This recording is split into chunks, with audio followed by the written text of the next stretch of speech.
America ने Iran पर bomb गिरा दिए। सैंक्शन नहीं, कोई वार्निंग लेटर्स नहीं, सीधा मिसाइल्स। टारगेट थे न्यूक्लियर फैसिलिटीज, मिलिट्री बेसेस और तेहरान का वो कंपाउंड जहां ईरान के सुप्रीम लीडर रहते थे। इजराइल ने भी इस अटैक में अमेरिका की हेल्प की। एक ही दिन में मिडिल ईस्ट का टेंशन दुनिया का सबसे डेंजरस कॉन्फ्लिक्ट बन गया। लेकिन सवाल ये है, अमेरिका और ईरान की दुश्मनी इतनी बड़ी कैसे? इसकी कहानी आज से नहीं 70 साल पहले शुरू हुई थी। 1953 में जब अमेरिका और ईरान दोस्त थे। आज अमेरिका और ईरान एनिमीज हैं, लेकिन एक टाइम था जब दोनों बहुत क्लोज फ्रेंड्स थे। ईरान के पास ऑयल था, अमेरिका के पास पावर और टेक्नोलॉजी। अमेरिका ने ईरान की हेल्प की न्यूक्लियर रिएक्टर बनाने में, मिलिट्री ट्रेन करने में और गवर्नमेंट को सपोर्ट करने में। उस टाइम ईरान का रूलर था शाह ऑफ ईरान। वो ऑफिशियली लीडर था, लेकिन सच ये था कि अमेरिका का उस पर बहुत स्ट्रॉन्ग इन्फ्लुएंस था। शाह के रूल ने ईरान को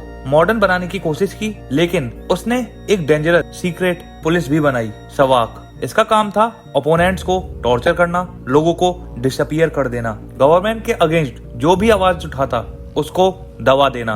दूसरी तरफ शाह खुद लग्जरी लाइफ जी रहा था, बहुत बड़ी बड़ी पार्टियां, प्लेसेस और एक लग्जरी लाइफस्टाइल, और आम लोग स्ट्रगल कर रहे थे। गुस्सा धीरे धीरे बढ़ता गया। 1979 में इस्लामिक रेवोल्यूशन हो गया। लोगों ने शाह की गवर्नमेंट गिरा दी। शाह कंट्री छोड़कर भाग गया। पावर में आए आयतुल्ला खोमेनी और उन्होंने अमेरिका को डिक्लेयर किया द ग्रेट सैटन। उसके बाद एक और बड़ा इंसिडेंट हुआ। तेहरान में स्टूडेंट्स ने यूएस एम्बेसी पर अटैक कर दिया और 52 अमेरिकन डिप्लोमेट्स को हॉस्टेज बना लिया। ये क्राइसिस 444 दिन तक चला। उस मूवमेंट के बाद अमेरिका और ईरान के रिलेशंस कंप्लीटली टूट गए। ना कोई एम्बेसी, ना डिप्लोमेसी, सिर्फ सैंक्शंस और टेंशन। इसी टेंशन के बीच ईरान ने अपना न्यूक्लियर प्रोग्राम डेवलप करना स्टार्ट किया। ईरान का कहना था ये एनर्जी के लिए है, लेकिन अमेरिका और दूसरे कंट्रीज को ये बात सस्पिशियस लग रही थी। 2002 में एक शॉकिंग डिस्कवरी हुई। सैटेलाइट इमेजेस में ईरान के सीक्रेट अंडरग्राउंड न्यूक्लियर साइट्स दिखे।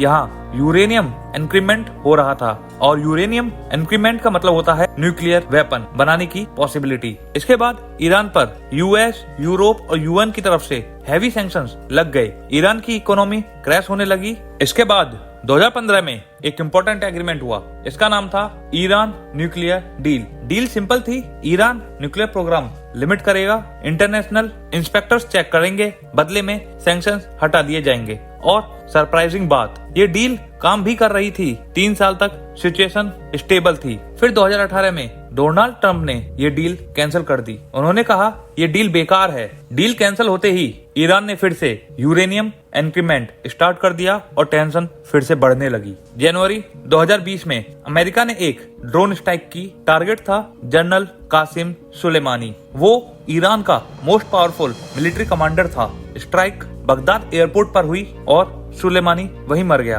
5 दिन बाद ईरान ने रिटेलिएशन किया। ईरान ने इराक में यूएस बेसिस पर मिसाइल फायर किए। मैसेज क्लियर था, हम जवाब दे सकते हैं। 2025 तक मिडिल ईस्ट की सिचुएशन बहुत एक्सप्लोसिव हो चुकी थी। रिपोर्ट्स कह रही थी कि ईरान न्यूक्लियर वेपन बनाने के बहुत क्लोज है। फरवरी 2026 जेनीवा में अमेरिका और ईरान की बात हुई। लास्ट अटेम्प्ट था वॉर अवॉइड करने का, लेकिन बात फेल हो गई और मिलिट्री प्लान्स एक्टिवेट हो गए। 28 फरवरी 2026 को अमेरिका और इजराइल ने ईरान पर मैसिव अटैक कर दिया। एक ही टाइम पर 24 से ज्यादा जगह स्ट्राइक हुई। उसमें यूज हुए क्रूज मिसाइल्स, अटैक ड्रोन्स और फाइटर जेट्स। टारगेट थे nuclear facilities, weapon labs, military command centres और सुप्रीम लीडर का कंपाउंड। अटैक में अयतुल्ला अली खमेनी मर गए। वो 36 साल से ईरान के सुप्रीम लीडर थे, और सिर्फ वो ही नहीं, एक ही दिन में मारे गए। Defence minister, IRGC commander, national security chief,